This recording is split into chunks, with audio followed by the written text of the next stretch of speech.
గారికి మైక్ ఇవ్వండి. చెప్పండి సుమా గారు. ఇదే మిరాయి పుస్తకం.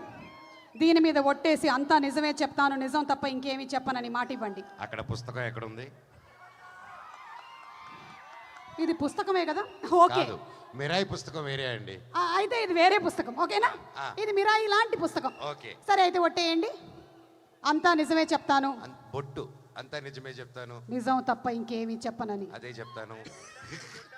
బొట్టు అన్నారా? నేను ఒట్టాను లేదు, బొట్టు అన్నాను. సరే బొట్టో ఒట్టో ఏదో ఒకటి. ఓకే, మీరు 5-6 సినిమాలు ఏకధాటిగా చేసేస్తున్నారని విన్నాం, ఇది నిజమేనా? ఆ దేవుడు కరుణిస్తే అలాగే జరిగిపోతుందండి. సూపర్, అదే జరగాలని మేమందరం కోరుకుంటూ ఉన్నాము. సెకండ్ క్వశ్చన్, ఇప్పుడు పాజిటివ్ క్యారెక్టర్ ప్లే చేయడం ఈజీయా, నెగటివ్ క్యారెక్టర్ ప్లే చేయడం ఈజీయా?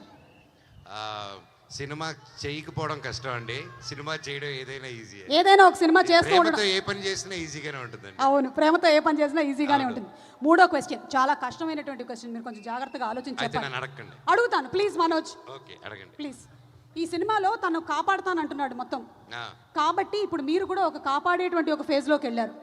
మీరు ఒక పడవలో వెళ్తున్నారు, మీరు తేజ సజ్జ, కార్తిక్ ఘట్టమనేని, పడవ మునిగిపోతుంది, 2 లైఫ్ జాకెట్స్ మాత్రమే ఉన్నాయి, ఎవరైనా 2 మాత్రమే తప్పించుకోగలుగుతారు. ఆ 2 ఎవరు? నేను 2 ఇసిరేసి నేను ఒక్కనే 2 లైఫ్ జాకెట్స్ వెళ్ళిపోతాను.